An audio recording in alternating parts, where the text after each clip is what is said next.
So, is it harder being a man God's way or the way of society? How does living the way of society crumble your relationship with women? How and when should you get married? What are some ways to help you assume the spiritual headship of your family? Get the answers to these questions along with relationship advice that actually works. Listen to the Catholic Alpha Radical podcast now. Hello, and welcome to Marriage Unchained, the art of one flesh, where saving marriages, saving families, and saving souls is the flavor of the day. Now, let's join our host and author of Marriage Unchained, Catholic Alpha Radical, Jerry Jacobs Jr. Hello, welcome to episode 17. Today's focus, how to be a man, strategies for beginners, phase 2. So sit back, relax, take a chill pill, and get ready to rock. But don't duck. Can you feel it? Catholic Alpha Radical coming at you now. Hello, and welcome to Catholic Alpha Radical, a Catholic relationship podcast giving you winning tactics for marriage problems, girlfriend problems, and intimacy problems for men.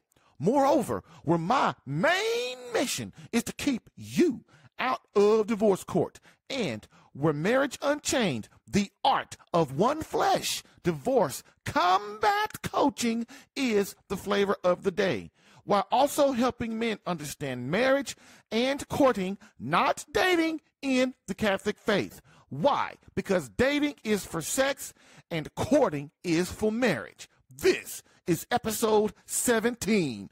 Bam!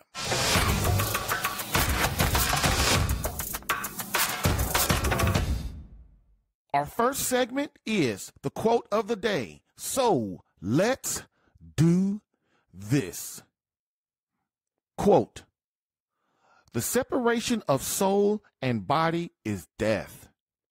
Those who separate sex and spirit are rehearsing for death. The enjoyment of the other's personality through one's own personality is love. The pleasure of animal function through another's animal function is sex, separated from love." End quote. Venerable Archbishop Fulton J. Sheen, 3 to get married.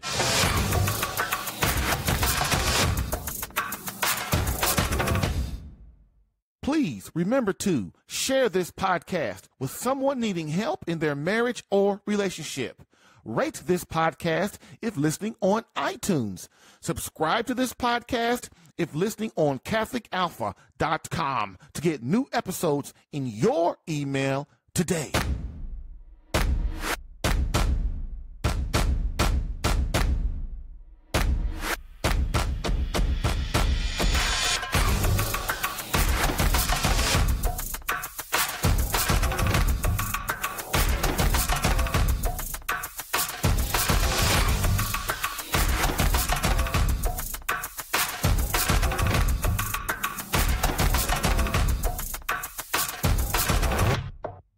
So, welcome to Catholic Alpha's Radical Rant of the Day, entitled The Cowardice of Men, the top 21 reasons men have caused the 2018 scandal in the Catholic Church and why we're not going to take it anymore.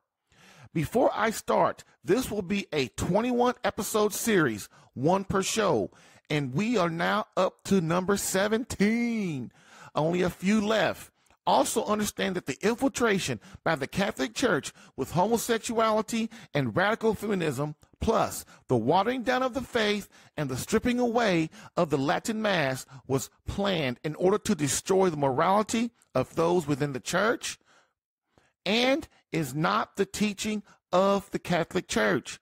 Please remember, when you see heretical things going on in the Church, like abuse, like contraception, abortion, those things are heretical, and the Catholic Church doesn't teach these things. It's important that we understand what Christ was really trying to say. So why was this done? Why were these things done? One, to destroy the American family By doing what? By inserting feminism into it, by getting women to put on pants and to leave the home and to leave their children. Done a pretty good job, right? And next, it was also to destroy the morality. Well, how do you do that? You infiltrate the Catholic Church with, we don't preach on certain things. We hold certain things back. We allow certain things to be accepted. So then what does that do? That destroys the morality of the priest. That destroys the morality of, so what does the priest do? He gets up in front of the body of Christ, and he starts preaching, but he doesn't preach what he's supposed to or bear any fruit. And so what happens, the laity, the body of Christ, the people, we stop believing. We stop doing things our own way. We start becoming our own God, which is what this episode is mainly about today. And next, they wanted to destroy our patriotism. Okay? America, no matter what you want to say about it, since its inception, has been a great patriotic country. And so if you can destroy the patriotism, not caring for your country or being blasé or lukewarm about it, then what does that do? That allows other factions like communism, socialism, what is it called? Where they think we're evolution and things like that to come into the country, and the country starts to go downward. If you want more on this and a more in depth, I go into this really well in episode 2 of Catholic Alpha Radical. Also, many people want to bash, which is usually the secular media or people outside the church. They want to bash the church. That's number one. Or worst, the people inside the church, which are the laity, the Catholics, the Christians, they want to leave the church because of the scandal. And please, this is ignorance. If you're outside the church and you are a media person and you're an atheist, you don't believe in God, you think you're your own God, you only depend on yourself, you don't need no help from nobody, then yeah, those people are going to do what they're going to do. The people I'm talking to the Catholics, the Christians, the ones that are inside the church that, don't really understand your faith that well or understand why things like this happen, and that God allows these type of things, okay? That's who I'm talking to. And really leaving the church is exactly what the evil wants you to do too. He wants you to be like him. Misery loves company, okay? Also, we must understand that there are many Judases among us. Are you going to abandon Christ too? And I've said this for 17 episodes. Are you, as a man, going to abandon Christ too? Or are you going to stay and fight with him? Okay? We must fight within the church. This is how Christ demands it, because this is the church he created. Christ didn't say, well, when a scandal happens, or when the Pope don't speak right, or when the cardinals don't speak right, or when priests don't do what they're supposed to do, you can leave the church. He didn't say that. I know. Obedience, it's hard.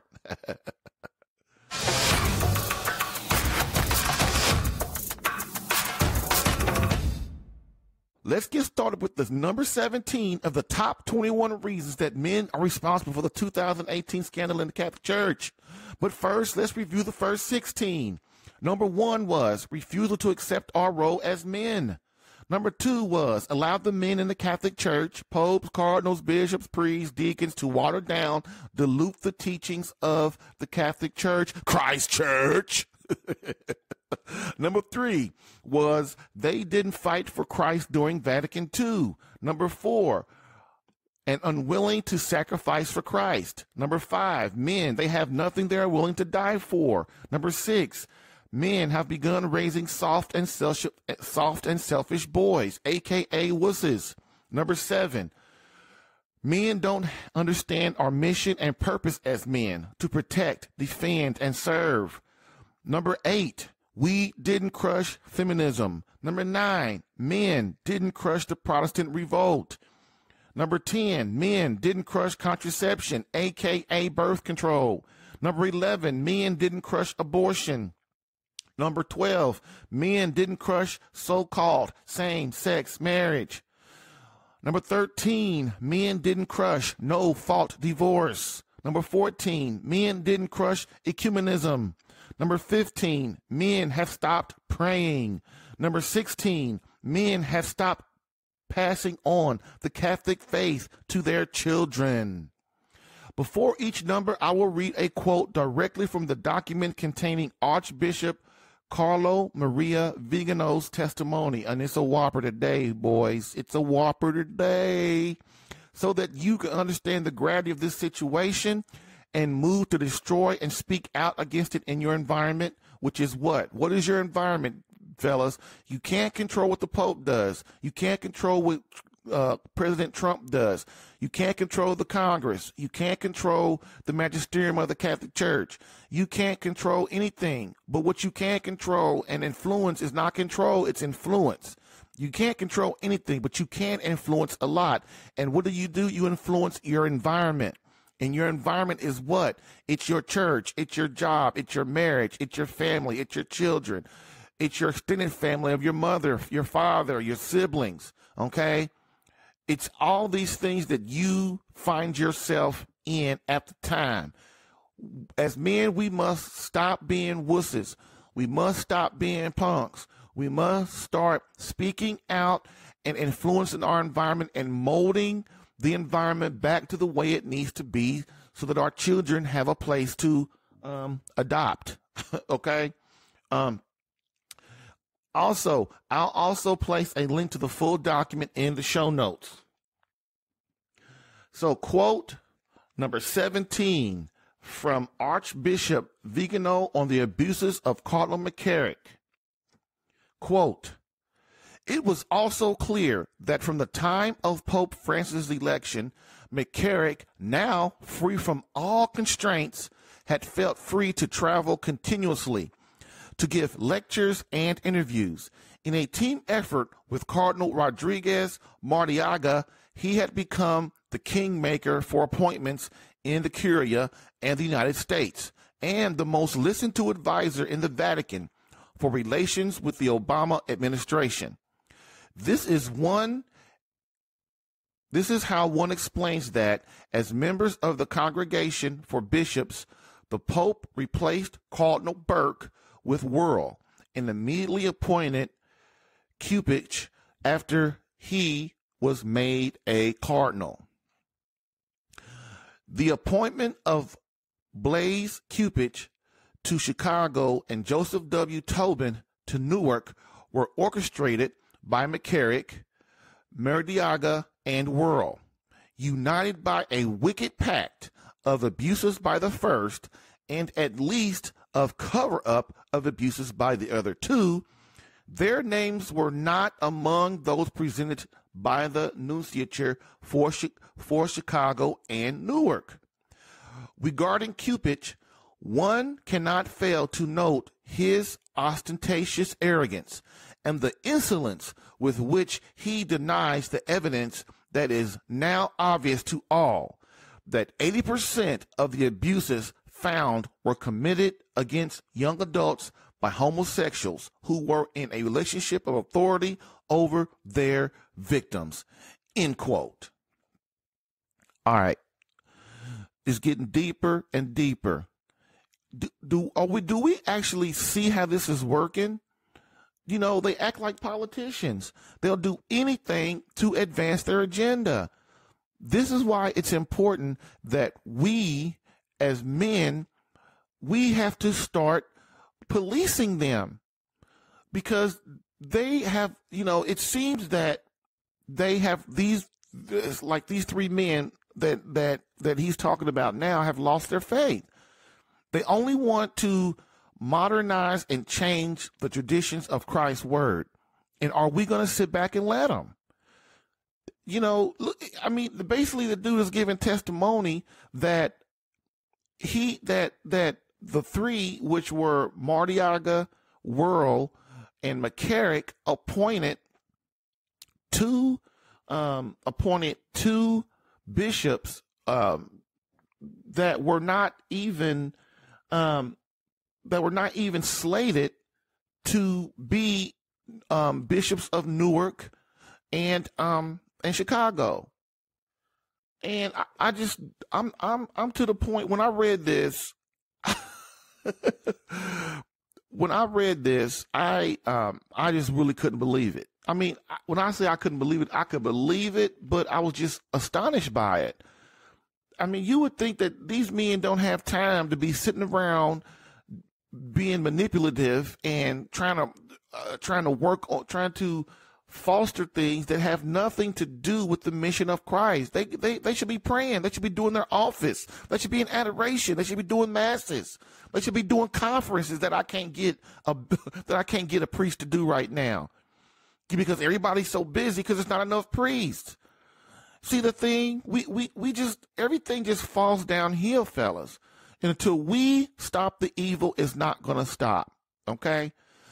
The great thing about this is now the dark has come to the light, and either you as a man going to do something about it, or you're going to stay in your cubby hole in your man cave and only keep considering our pleasure and not what this world is really about. Do you got to decide right now, man? What are you going to do? What are you going to do? Are you going to really contribute to this society? Are you going to leave something behind that really means something? Or you're going to watch your football games and your baseball games and your fishing, and your golf and all that. You're just going to keep doing that kind of stuff, working 12, 14 hours a day. Is that all you're going to do? Okay. Moving on.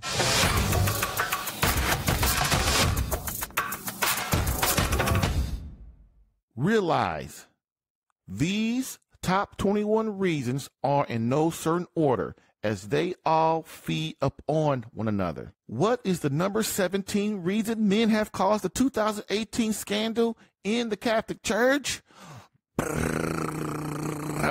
Am I getting better with that drum roll? I hope so. Drum roll. Men have stopped being obedient to God, which means they want to be their own God. Oh, you didn't see that one coming. Number 17, men have stopped being obedient to God, which means they want to be their own God. Wow. So this is phase 2 in our How to Be a Man series, Strategies for Beginners. You can listen to episode 2 to get phase 1. Look, it's very difficult being a man out here. Women have no clue. See, women, I realize women, they really don't take responsibility like we all think they do. But here's what they do. They'll do something for a while and then they'll stop. They'll do something for a while and then they'll stop. Because really, instinctively, through the natural law, women understand that they're really not responsible. They do it because they feel a need to do it, like do everything in the church, do everything in the family, or if they chase their kid's father away, or if their father leaves her and the children, and they're not married and they really have a real family, then women do stuff, but then they do it because inside they feel the need to do it. But really, women really know that they're nearly not responsible. It's in the natural law that they're really not. Because why? Because Adam was responsible. Men are truly responsible. So women try to take up the slack until we get ourselves together. Okay? So that's why it's really hard being a man, because when we're not the man we're supposed to be, we have this itching. We have this thing pulling us and pushing us to be the proper man. Okay? And it's even harder being a man God's way. Why? Because we have to die to ourselves. We have to die to our selfishness, which gets in the way of our true manhood and our holiness. Because God asks so much of us. That's why a lot of men, we shuck our responsibilities. Because that's why I'm saying it's hard. It's really hard. God asks a lot more of us than we ask from ourselves. Okay? This is why Christ came to show us how to be authentic men, true men, Christian soldiers. How does dismissing God, being disobedient, affect your marriage, your relationship with other women? Well, it's because you feel you have nothing higher or greater than yourself. If you're being disobedient with God, if you don't do God's true word, if you don't study and learn the Catholic Christian faith, if you don't really know what God's really asking, then what happened is you have this itching, this call inside of you to be the man God's calling you to be. But until you do, you only consume yourself with selfishness. You consume yourself with selfishness, what you feel, what you think, Men, we don't think that we do that, but we do that. When you don't have God and something greater than yourself, which is God, you don't think you have a true creator, then you think you're God. And when you think you're God, the only thing you do is you consume yourself with yourself. All right? And what happens is, like I said, selfishness consumes you, and you do all that you can to fill that hole in your gut. But nothing ever fills that hole in your gut, does it? That's why we try to fill it with what? Pornography. We try to fill it with pleasure and sex and games and work and money. But, you know, and talking to psychiatrists and stuff, you know, that stuff works for a while, but it doesn't work it doesn't continuously work. It stops. Why? Because we are meant to be with the infinite. We are infinite beings, which nobody's going to tell you that, because when we die, our souls still live. Souls cannot be created nor destroyed. They're energy, okay? God created them. Only God can destroy a soul, okay? So when you die, your soul, it either goes to hell, it either goes to purgatory, or it goes to heaven. And so we are infinite beings. That's why we're infinite. Why? Because God is infinite, and we are made to be with God because He is infinite. He created us. That's why anything in the materialistic world, in the natural world, nothing can really satisfy us, give us complete happiness. You didn't know that, did you? That's why you have me and Christ and the Holy Spirit here. We're trying to show you, because nobody's explained to you like that before. Okay. So what happens with your wife or your girlfriend? Eventually, they either do two things. One is they become distant from you, which is what? They don't want to be around you. They're not the same woman. They don't act to you like they used to. Why? Because you're selfish. You're selfish.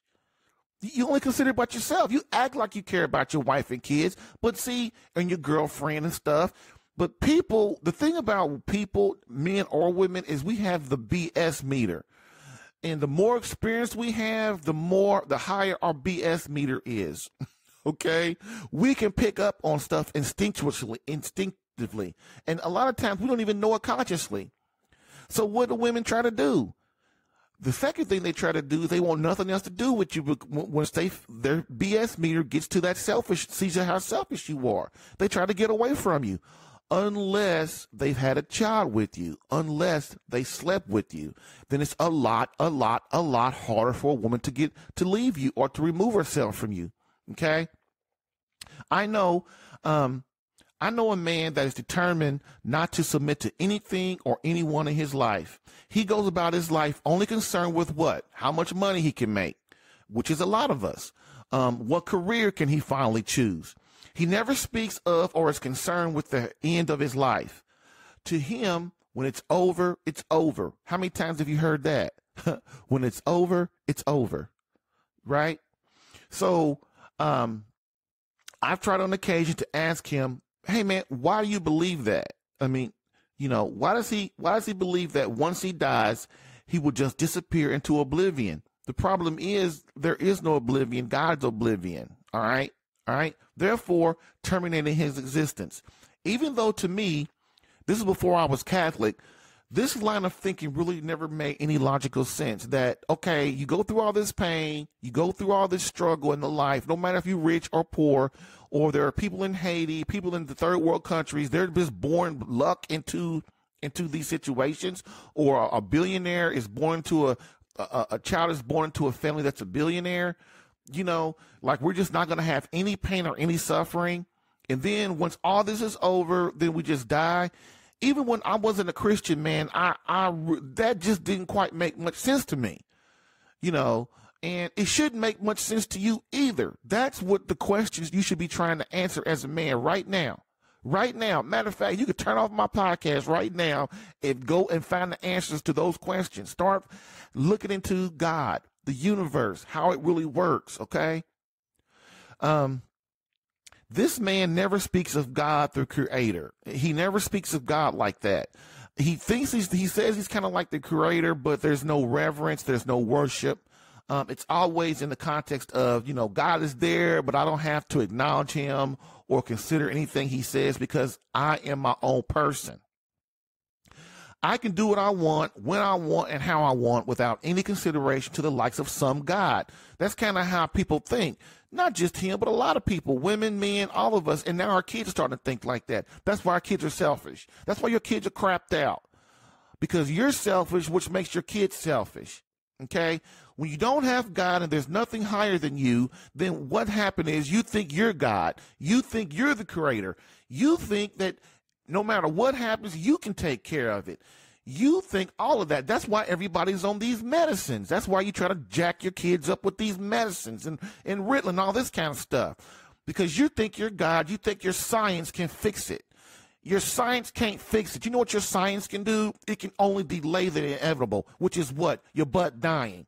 You are going to die. That's why you're not God, right? So let me know if you're so much of a God, right? Why can't you give yourself $1 billion, $10 billion? Why do you got to go out and manipulate everybody to get the money? Why can't you just make yourself get it? If you're a God, why do you have to have power over people? People should just be coming to you anyway. If you're your own God, whenever you have a problem, you should be able to just solve it just like that without going through any pain or suffering. If you are God, if you got into a car accident right now and you got paralyzed from your neck down and your science can't fix that right now, they can't fix that, then what? You could just fix yourself and be all right. Get them start walking again. See, we are not God. When you're disobedient, that means you don't rely on anybody, anything. And then you have these ones that think, I'm a self-made man. And I hate when people say that people are self-made people. Nobody in this life that has ever been alive in the past 3,000, 4,000 years, 2,000 years is a self-made nothing. They were created by God. So then you have grace. God gives you grace to accomplish certain things. You don't do anything on your own. Okay? You are not God. You have no control. You really don't. God allows evil in your life. God allows good in your life. God takes good from your life. God takes evil away from your life. And when you, as a man, when you start to understand how things really work, you start to realize, well, man, maybe I did make this $500 this week on my own. Because guess what? If you were sick and let's just say you had the flu for 4 or 5 days and couldn't get out of bed. Okay. You couldn't make that money, did you? Could you? All right. So this is why in this country we try our best to continually remove God from the public and eventually from our lives. This is why we have no real moral responsibility and answer to no real moral authority. In essence, we are our own moral authority. We can do whatever we choose, and we will do it as long as we feel it doesn't break our own personal code. But see, here's the problem with that way of thinking, okay? Feelings and codes can be molded and rationalized into anything and what we ultimately choose. That is why people kill me that, these like lawyers and doctors have these ethics that they so-called do. But then every few years, the ethics change. The moral code changes. Why? Because, it used to be, and I'm not trying to really offend anybody. I'm just trying to tell the truth here. Used to be in the psychiatric book, the book, I forgot what it's called, but it's the psychiatrist book that they go by. It's called a psychiatric journal or something like that. When that journal, homosexuality was a mental illness. Then guess what? That didn't go with the agenda. So what did they do? They went into the book and they changed it. So what did that start everything doing? Well, if it's not a mental illness, then everybody can do it. It's their problem. They want to do it. Okay? But we all know that homosexuality, abortions, contraception, getting divorced, all that stuff harms the soul. We know that. The people that do it know that. The doctors know it. The leaders in the church know it. And the people, instinctively, the laity, the body of Christ, we know it too. That's all we're saying. It's just acknowledge what the truth is. And if somebody wants to get help in those areas, they can get help. If they don't want to get help, they don't have to get help. If they want to keep doing it, they can do it. But let's just bring out the truth, that the truth of what things are, so that we can help our children, so we can save our children from this pain. We say we love our kids. Okay, if you love your kids, tell them the truth. Help them through this. Learn about the Catholic faith. Learn about God, why he's the infinite. Learn why your soul, it just doesn't leave. That your soul has a place that it's going to go. That your soul is forever. Okay? Learn these things. All right? And if the truth can change, then there really ultimately is no truth. And that's what I was just saying just a second ago. That's why if you don't get truth from God, right? If you don't get truth from the Holy Spirit, Christ, the Trinity, then you can make up your own moral code, which is what people do all the time. That's why people can say, you know, if somebody these days, or it doesn't mean these days because people don't change. Back in let's say it's the year, 10 years after Christ died or whatever, 43 AD or whatever, if somebody don't like what you're saying, they can just ignore you and tell you to shut up and walk away. And that's what people do today too. In 2019, people do the same thing. If they don't like what you're saying, they think you're getting loud, if they think you're being quote unquote hurtful, they shut you down. People like being ignorant. See, that's another thing we don't think. We think people that are logical and know the truth about the world and how the universe really works and stuff, we think that everybody else wants to know that. But they don't. They don't care. They like being in the Twilight Zone. They really do. Next, we can make it whatever we want it to be, with no consequences or judgment from some unseen God. That's what I just said. People really don't want God around because they like being in their concupiscences. They like being in hell. They like being and doing things the way they want to do it. But the problem is they don't know that way, that's why they're miserable. The more you do things your way, the more selfish you are, the more you deny God, the more you go against the moral and the natural law, the more you don't understand the Catholic faith, the more you put your head in the sand, the more miserable you get.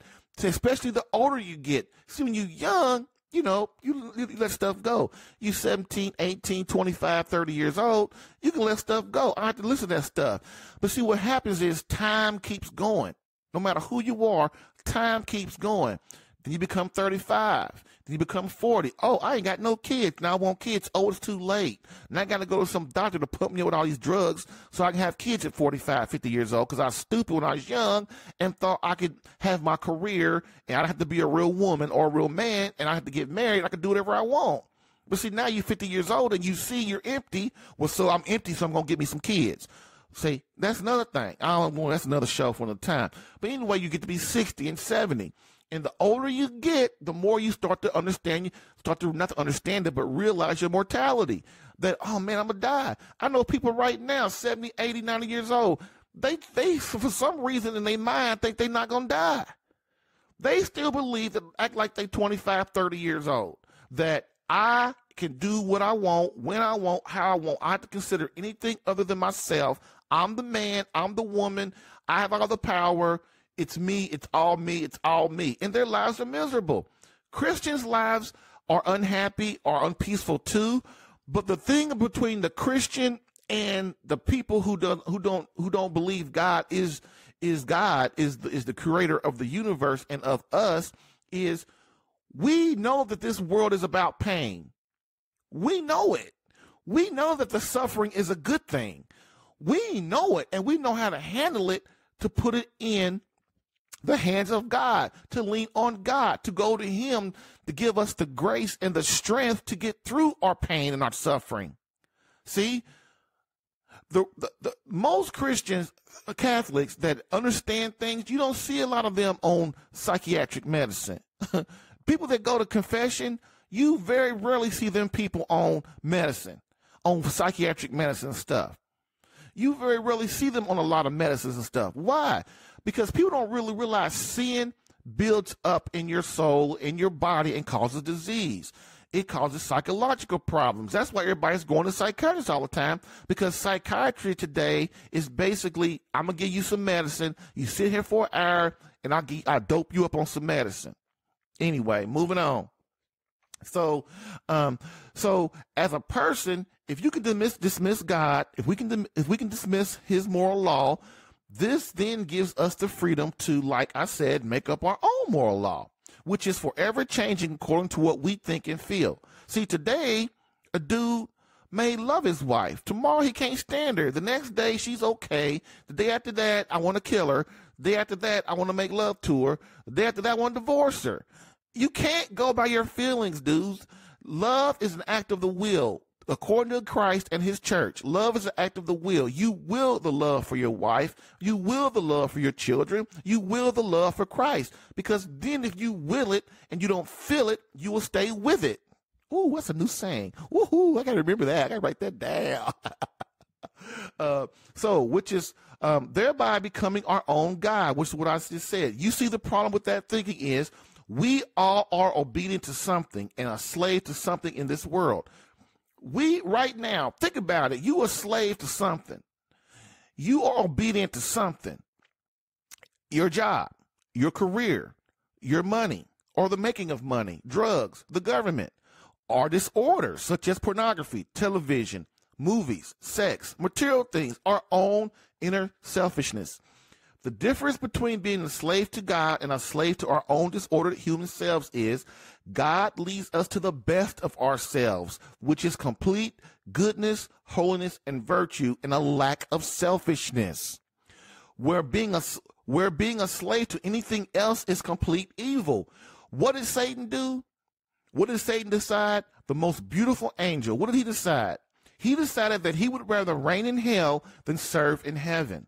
So in essence, when we decide as a person that we will not be obedient to the will of God, we are choosing to reign in hell. And what is Satan?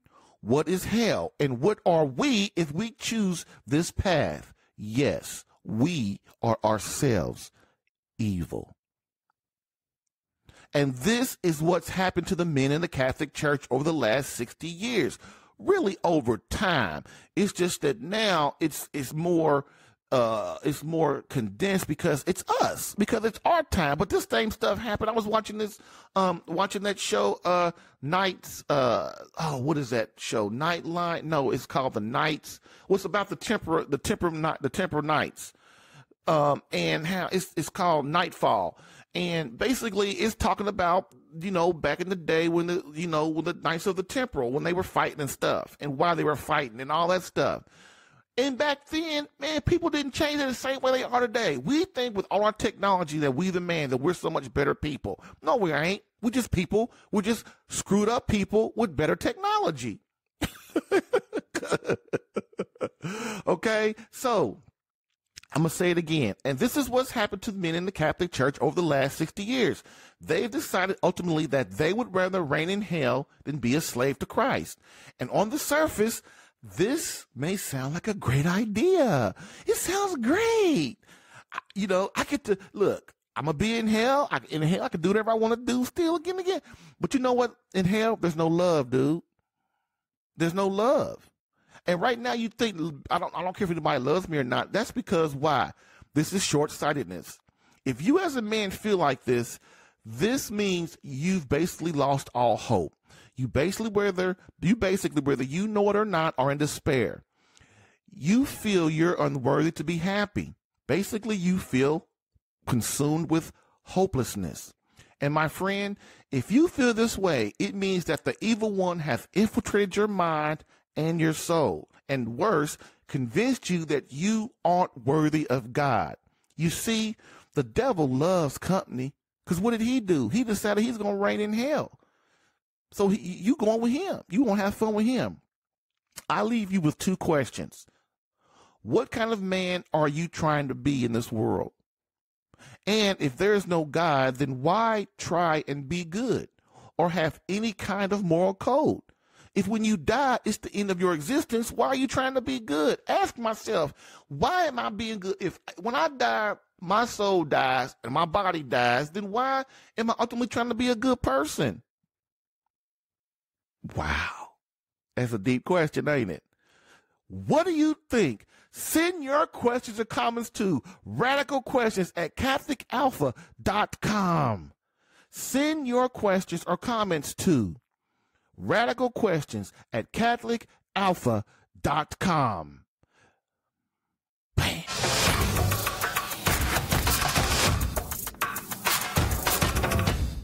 Please remember to share this podcast with someone needing help in their marriage or relationship. Rate this podcast if listening on iTunes. Subscribe to this podcast if listening on CatholicAlpha.com to get new episodes in your email today.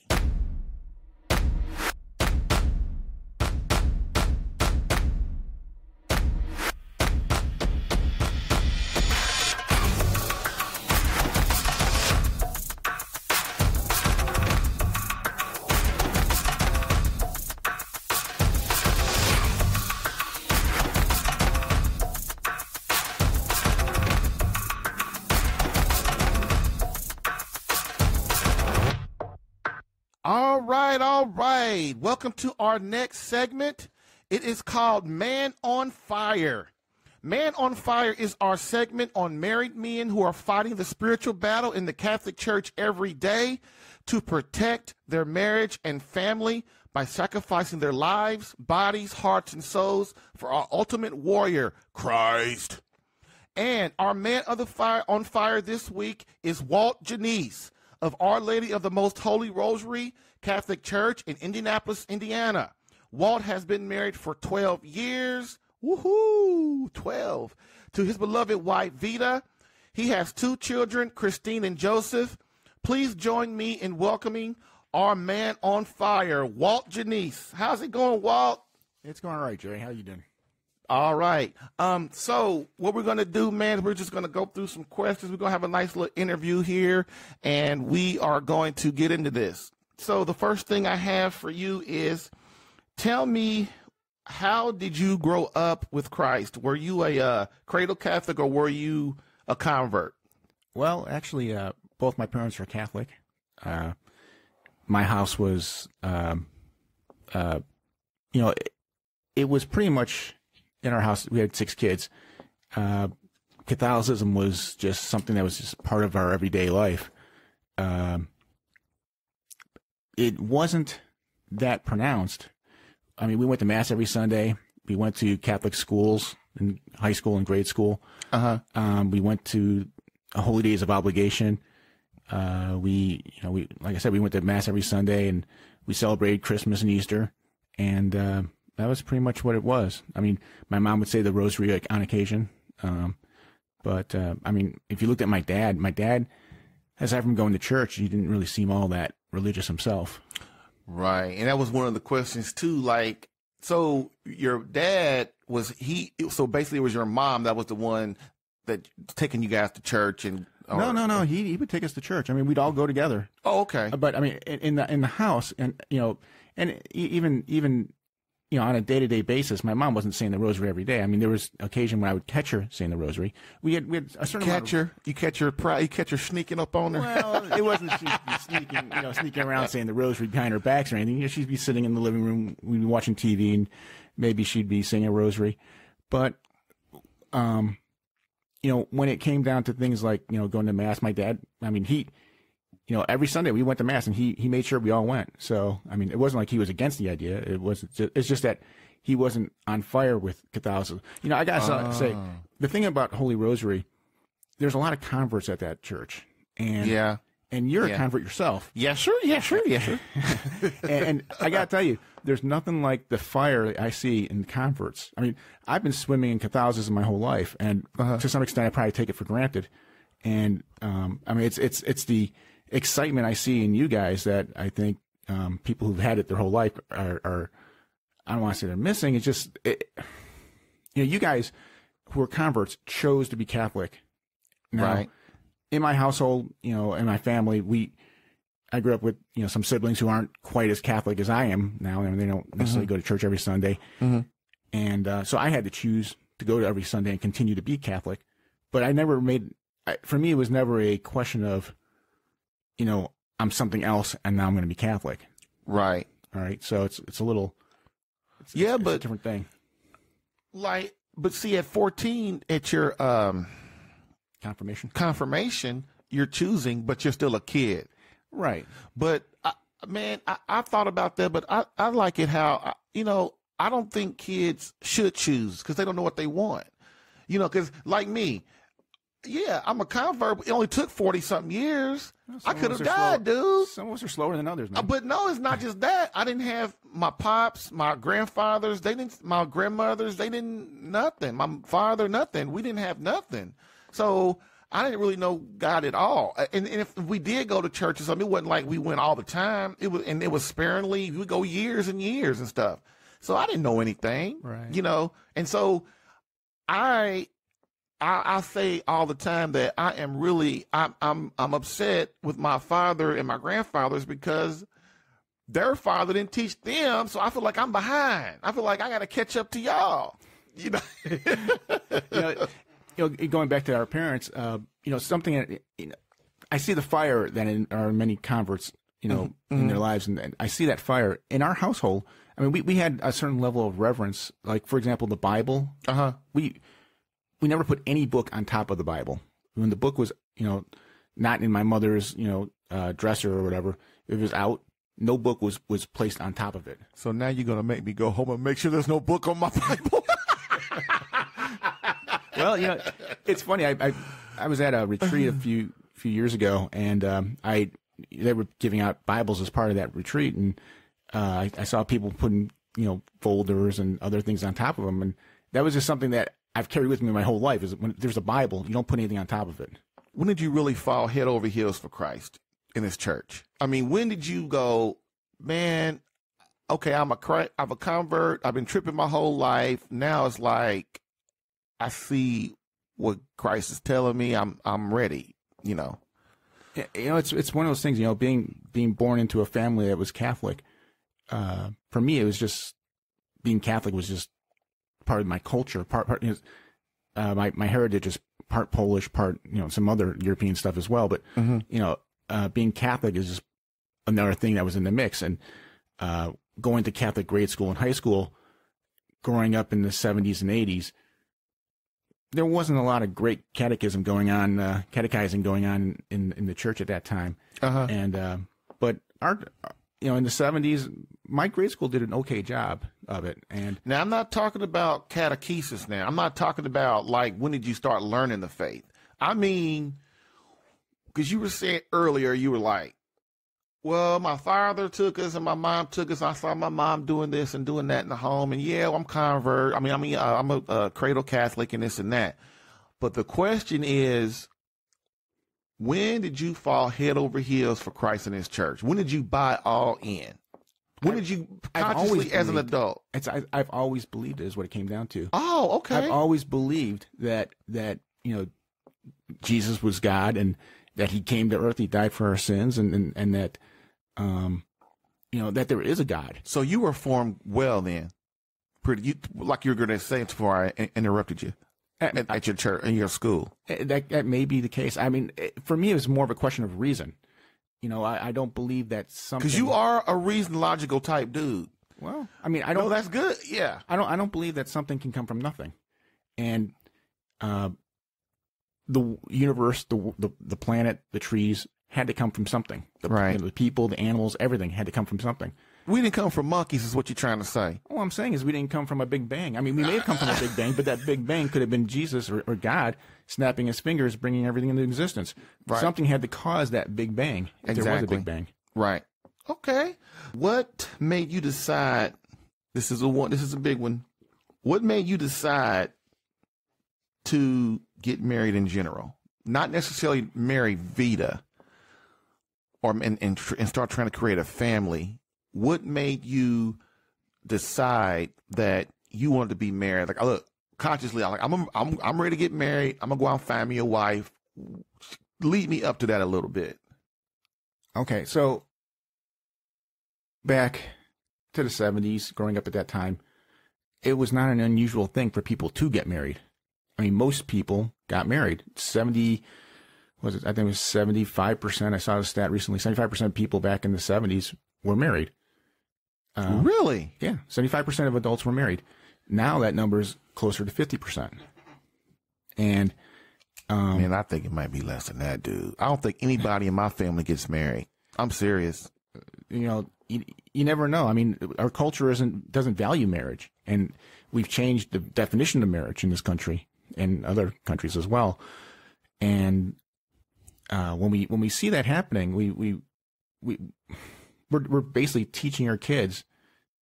We're deprogramming them what is natural law, I mean, what nature tells us how nature tells us to behave. Mm-hmm. The trees drop acorns, and those acorns grow into trees. Mm-hmm. Right? Humans, have sex and make babies, and which is a good thing. Which is a good thing. Which is a good thing. And we've,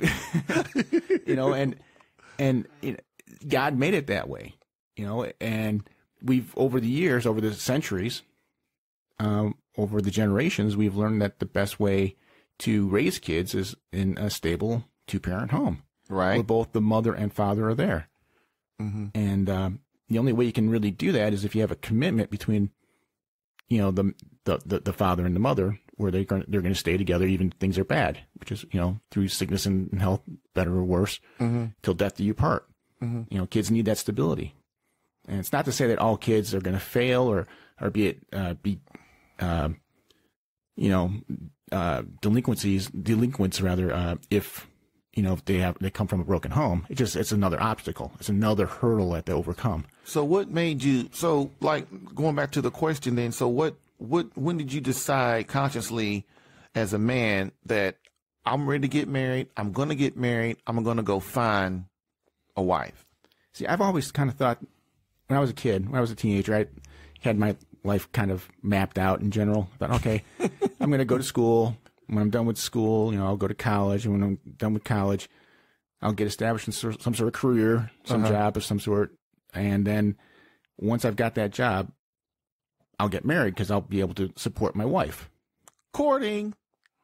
That's right. That's not dating. That's courting. That's like the man got a plan. Y'all hear that? It doesn't make sense that you would get married and then have a wife, and then produce children and not be able to take care of them. Right. It's like buying a car and not being able to make the payments. Because Father Ripperger says he'll go, you can't, you can't have a wife if you can't take care of her. You got to be a man, get a job. You can take care. You can put a roof over the head. And he was saying, you don't have to have a 5-bedroom house in a mansion. He said he doesn't care. He doesn't care if it's a shack, but there's a roof over your wife's head. Because if your wife, most women, if they love you, man. They're going to be with you no matter what happens. So yeah, that's the bomb. Okay. Keep going. So let's see, where was I? All right. So my thoughts were that, I would eventually get married because that's what people do. Mm-hmm. They get married. And you know what? It's what our nature tells us to do, is to get to find someone that we can live the rest of our lives with and make babies with and have a family. Families are great things. And our religion teaches us that if we do these things, we'll be happy, and we'll have an enduring happiness. Right. Yeah. And but you can't tell folks that, man.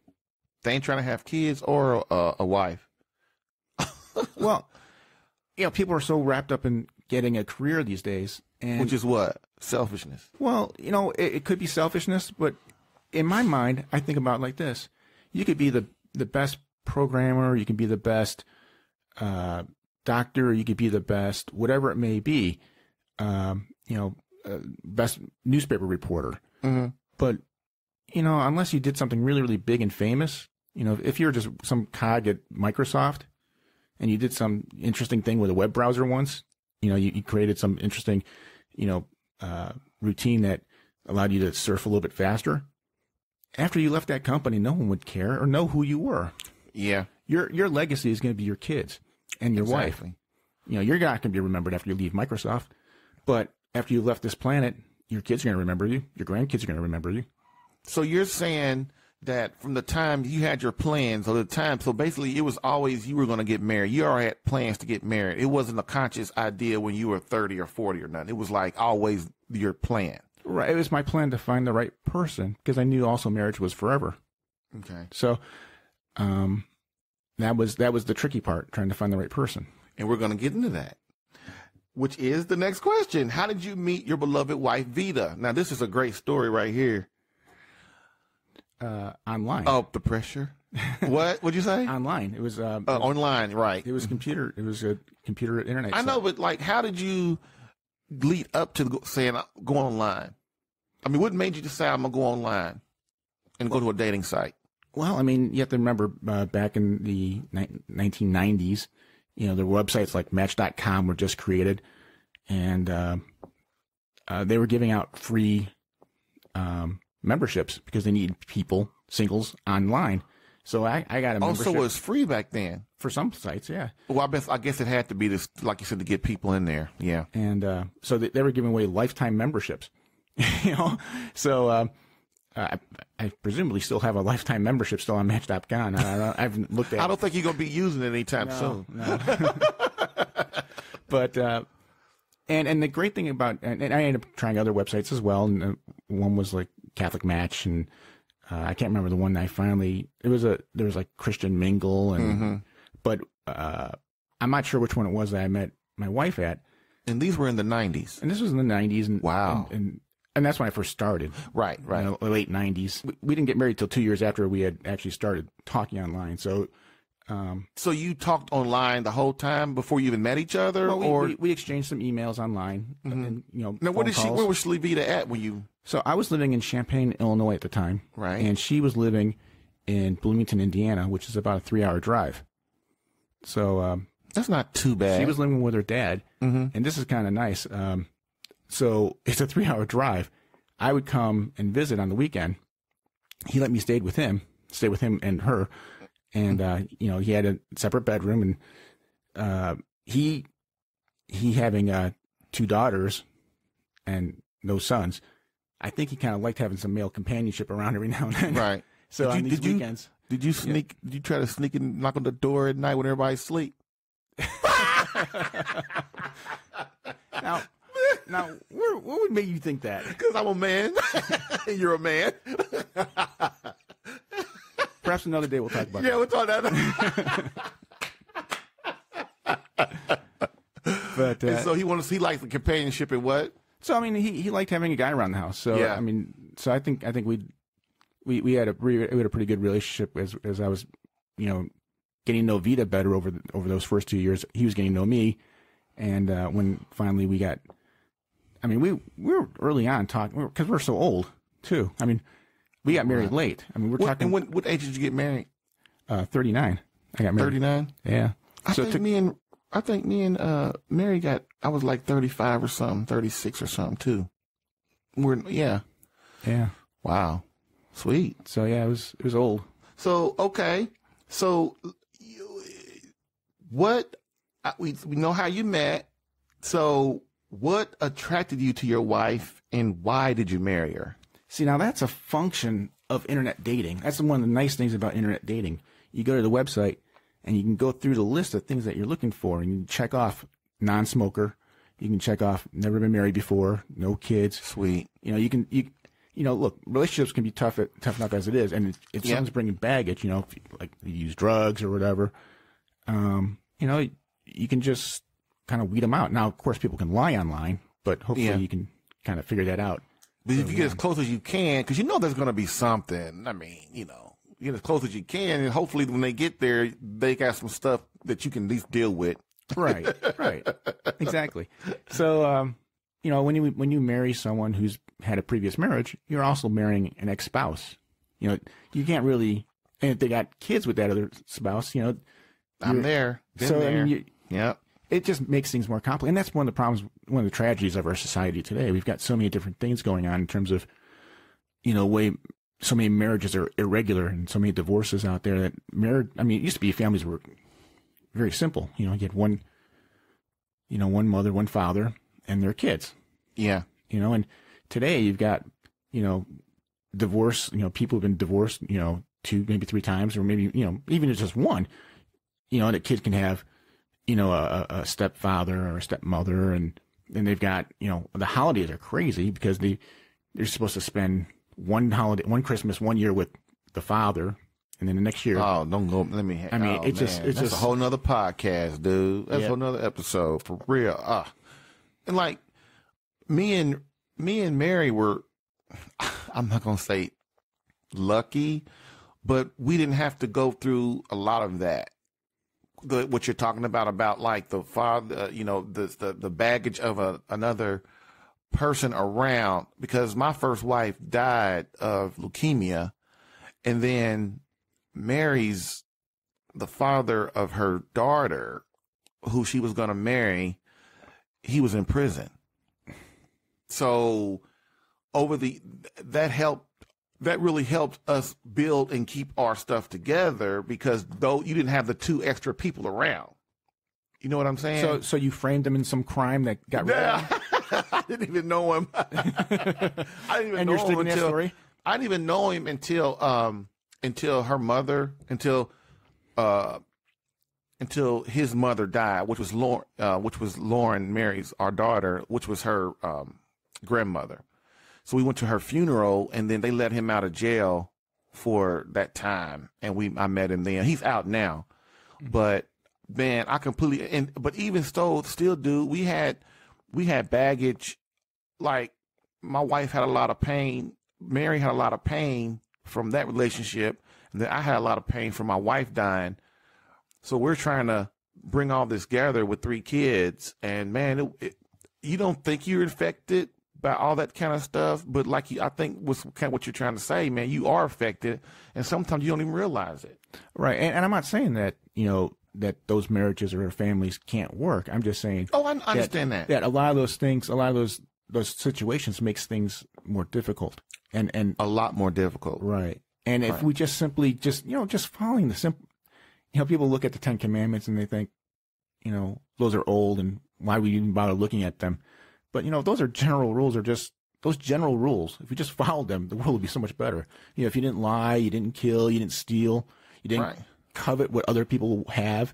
Yeah, like their wives and stuff. or their cars, or their bank accounts, If we just, counted our blessings and were happy with what we had, and instead of, wanting what other people have, if we just work hard and just, follow simple rules of life, I mean, they're simple on the paper, but once you get into the Catholic Church and you start really seeing all the stuff behind it, they do become more difficult. But God, it doesn't matter, because those are there not as rules, but as guides to help you be happy. Because let's just be real. Dude, let's be real. Come on. They're the commandments. They're not guides. But what I'm saying is, if you look at it, most people, when they look at stuff as a rule or a commandment, that's automatically we're so warped, we're not going to want to do it. Really, man, it's a commandment, but it's a guide. I look at it as a guide to happiness and more peace. Because in my life, and I'm sure in a lot of other dudes' lives, man, as soon as you go outside that, like, sleep with another girl, and you ain't married to her, everything is always good at first. Guess what happened after that, though? She at your work, stabbing your tire and scratching up your car and knocking on your boss's door. You know what he did to me? Yep. Finding dead rabbits in boiling pots. So, like I said, what attracted you to your wife, and why did you ultimately marry her? Well, I mean, so I was able to first off filter a lot of the women that I didn't want to see or get involved with by going online. And when it came to dealing with my wife, or not dealing with my wife, when getting to know my wife, it's just, for me, it came down to a question of, is she going to be someone that I'd want to be the mother of my children? And I mean, that's what people should be doing when they're picking husbands and wives. They should be saying, is this the man, or is this the woman who I want to help me raise children with? But that's hard to do when you sleep with them first, because all the emotion gets involved in stuff. Well, that's why you shouldn't sleep with them beforehand. Right. One of those rules, right? That's right. That's right. That's exactly right. So, in the end, you gotta ask yourself the question, is this someone, do you have the same things in life that, do you have the same goals in life? Do you, it's important that you're the same religion. I think it is too. I mean, like the first time in the Catholic faith when somebody said, a priest got up there and said, I heard them, or people with Catholics said, yeah, man, you ain't supposed to be in no mixed marriage. I'm like, what you mean you're not supposed to be in a mixed marriage? Because I'm thinking black and white, right? Right. And that lets you know how much I knew. Right. and here you are. You were in a mixed marriage. You were not initially Catholic. Exactly. With both my wives were Catholic. One wasn't really practicing at all, but basically it was a mixed marriage. So there was something about Catholics you just liked. I don't know. You may man. not have known. Some fine women, dude. There's just God's way of saying you have to become Catholic. You just kept throwing Catholic women at you until finally right. something stuck. It'll take one of these times. Yeah. Okay. So how and why did you propose to your wife? How did you propose to her? Well, once you decide, look, hey, this is the woman for me. We didn't spend time together. We didn't hung out and the parents is cool and everything. And I found out I want to, I think I'm going to marry her, and we then went through the dating thing. How long did y'all date for? 2 years, you said? It was about 2 years. So we met each other when we were 36. So now, so we're looking at that, we met each other when we were 37 rather. And we're looking at, you look at the calendar, it's like 37. Right. And then the next thing you know, we're coming up on 39. And you know what? It was a grace of God that y'all snuck 2 kids in at 39, yep. 40, whatever. Yep. You know how rare that is, dude? That neither one of y'all were married your whole life, and then you get married and you still blessed with 2 kids. Well, and I know it's not fair, but for men, if they just find a younger wife, they can still sneak in more than just 2. Oh, yeah. But, I think that's a crapshoot for real, them young ones, dude. You're right about that. I mean, you look at the way the way this country has changed culturally. If you're dating someone who's 20 years younger than you, culturally they are so very different from what you are. With how much things have changed in the culture. Right. Back in 1990, was it 96? I think it was. There was a law that was passed Congress. It was called DOMA, the Defense of Marriage Act. That was signed by Bill Clinton. Mm-hmm. It was passed by both the House and the Senate, overwhelmingly with Democrats and Republicans voting for it. And basically it affirmed that marriage is between one man and one woman. And then you look at, gosh, what was it, 8 years ago? 10 years ago? 10 years ago, California voted that marriage would be one man, one woman. They, in California, voted that there would be no gay marriage. And then they overturned it. And then judges overturned it. Right. And then Obama comes along and expands on it. Yep. So now the culture is that gay marriage is okay. And I mean, I don't think we should be calling it gay marriage. I same sex. Same side. We say same sex marriage, but man, it's just no matter how you do it, So anyway, dude. So yeah, how did you propose? How did you propose to Vita? Well, so we went into when we first started dating, the whole idea was, is this going to lead to marriage? So we both knew that this is something that we're going to continue to do until I finally proposed, at which point we'd get married, or we would not get engaged and we would break up.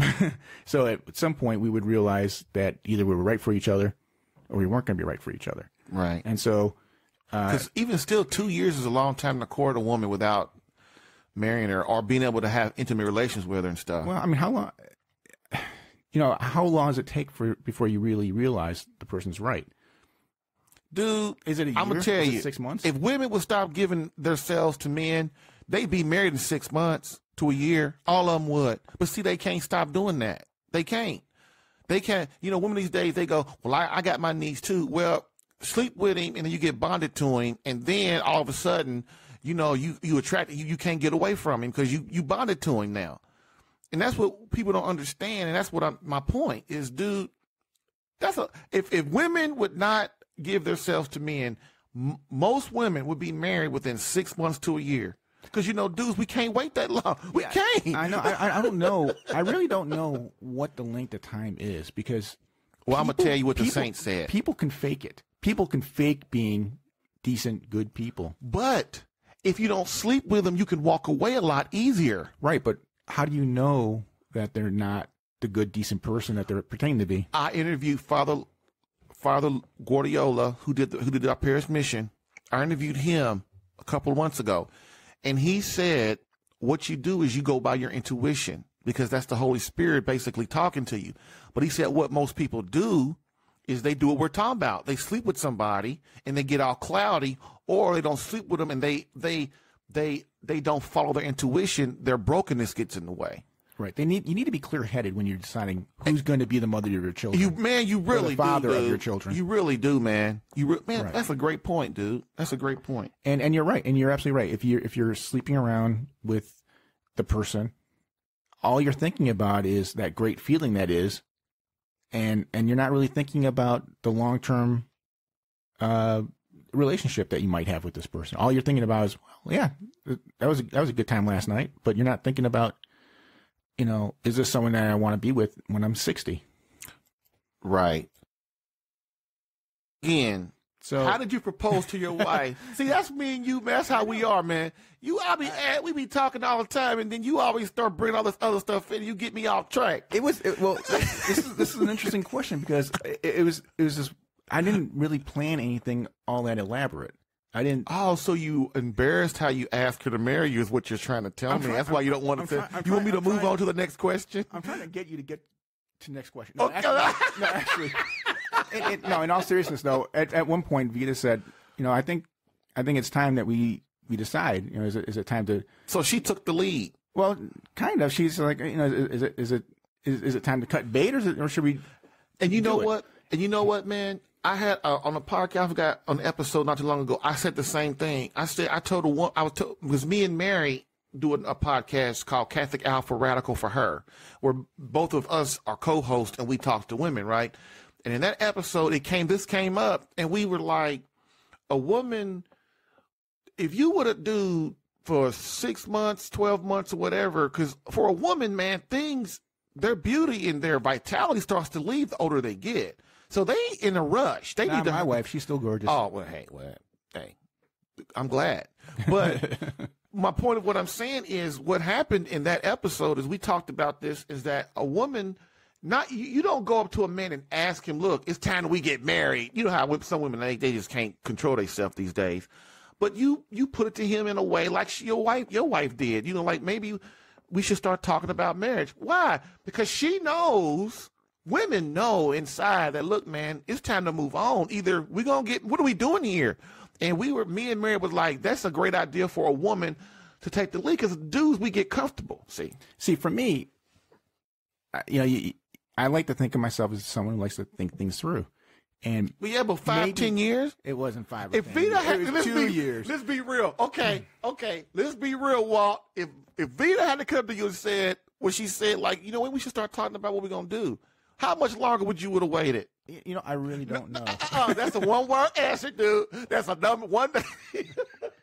My answer is I don't know. Exactly. That's why women should be bringing the subject up, because we won't. Well, here's the thing. I mean, this is probably not a bad idea for the way it should work. When one person has made that decision, has decided, yes, you're right, conveying that information to the other person is probably a good idea, because that gets them to focus in on the question as well, and get them to say, okay, I need to make up my mind too, because going any further is just leading this person on. And, if I know in my heart this isn't the right person, I should do the right thing and say, okay, we need to break up and move on. And that's what I tell my daughter. I said, look, if a dude's dating, if you guys are dating for 2 years, 2 years is really the max. 2 years is about right, if a dude really you should be trying to get married a year, and you plan the year. Somebody should be asking somebody to get married a year. Then you plan the wedding for a year, because that's what usually happens. Once you get married, you say, okay. Once you decide you want to get married, you go, okay, we're gonna plan the wedding. The wedding is how long away? 6 months to a year. Well, then in the Catholic faith, you got to go through premarital counseling. That's at least 6 months if you go once a month. So my point of it is, I told my daughter, if a dude, you made a dude in 2 years, 3 years, max, you need to be trying to move on from that fool. No, you're right. You do. He's wasting your time. You're right. But, I mean, at the same time, he may be thinking, you know, I don't want to scare her off. You know, I don't want to start talking about marriage, you know, before she's ready to talk about it. Man, don't give me that. Women want to be married, dude. They don't. Every woman out here tell you. Is that still true today? Yes, it's true. No. Women will tell you, man, women say anything to get you to be with them, dude, especially if you slept with them. I'm telling you the truth, man. See, don't believe the hype. Every woman wants to get married. Every single woman. Now, sometimes they don't even know it because they're so broken and stuff. That's but what every I mean. woman, I think their we've broken goal, so many people. But their goal is to be unconsciously. We're driven by the natural law to get married, dude. No, I look. I don't dispute that. Like, how many lesbians have you known or heard about that they lesbians, and as soon as the right man comes along, we're getting married? I mean, that's a joke, but man, there's some truth to that, you know. You know, all I can say is, you know, when it comes right down to it, we've got a culture right now that's breaking people. It is breaking. Right. It's teaching our kids that gender is fluid. You know, we're teaching young girls that they don't need a man, and that you know, a man's just gonna. But Walt, everybody knows that's a lie. Even they know it's a lie. Everybody knows it's a lie. At some level, I'd like to think they do, but they do. But man, you got it's just like black folks, right? You know, Obama. Oh, I love Obama. But because why do we do that? Because we're going to toe the line. We're going to toe the line. Women the same way with this feminism crap. I'm my own woman. I can do what I want to do, whatever. Why? Because she's trying to toe the line. You know, what is it for white men? I don't know what it is. You know, everybody has something where you feel pressure from your culture to go along with it so you can toe the line.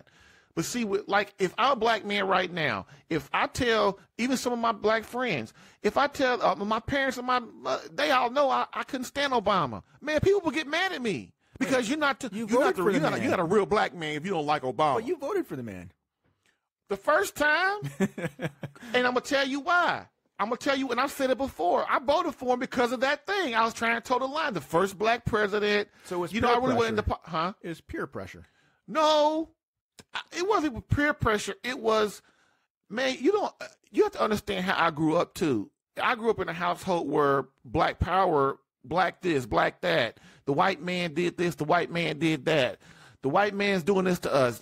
It's like a conditioning. It's like if you were brainwashed. It's the same way, just like the women today are brainwashed. Once you keep hearing stuff and hearing it in your brain, eventually, especially as a kid, man, you start to believe it. You start to believe it and adopt those principles. And that's the brokenness I was talking about with women maybe not wanting to be married. I agree at some level they may want to be married, but they're broken like you were with Obama. But that doesn't mean that they don't want to and that their soul's not crying out for it. And that's what I'm saying about Obama is that, man, I voted for him the first time in 2008 because I was like, oh, man, the first black president, you know, give him a chance, you know. And I didn't probably didn't like his principles, but I didn't even really know what they really was. I was into politics that much then. But then after that fool got, I shouldn't call President Obama a fool. I got to have respect. Just like with President Obama when he got elected, in those 4 years and saw what happened, then my wife was always in politics. And so then I started going along in politics and I started listening to the like Fox News and InfoWars and all those. And so the next 4 years, I was like, oh my God, what did I do? Because all these policies and all these changes happened because President Obama did everything he said he was going to do. He did not lie one little bit. No, he did lie. He said that marriage was between one man and one woman before he ran. When he was running for that first time, he said marriage between one man and one woman, and God was in the mix. I mean, that's like a quote. But you got to understand, man, the Obamas, dude, they were like puppets, really. They, just like all presidents are really puppets, but they were there. If you just look at their history and what they did over the 8 years in that White House and stuff, they were there to have a party, dude. I mean, let's just be real. The powers that be influenced Obama to do a lot of stuff that he probably didn't really agree with, but he's like, hey, let's party. See, I think you're giving him too much of a break. I mean, I was from. I'm not saying he's a stupid man. No, I'm saying that he's a very intelligent man, and his wife. No, I think you're giving him too much of a break. I think he actually believed all that stuff. I think when he was the hardcore leftist that he was. That's right. He did come out of Chicago. I mean, when he came out of Illinois, I mean, he voted for babies to be, who were born and survived abortions, that they be left to die and not be cared for.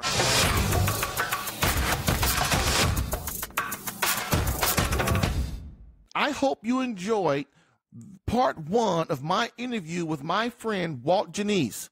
In conclusion, as we always do, we end with a quote from Pope Benedict XVI. Quote, "Society offers you comfort, but you weren't made for comfort. You were made for greatness. So go forth, Christian soldier. The spiritual fight is upon you. Fast, pray, and prepare for battle." Thank you, Christian soldier, for listening in today. Remember, Catholic Alpha Radical is designed to repair, ignite, and once again spark the fire back into your marriage or relationship. So, what's your next action step? 1. Share this podcast with someone needing help in their marriage or relationship. 2. Rate this podcast if listening on iTunes. 3. Subscribe to this podcast if listening on CatholicAlpha.com to get new episodes in your email now.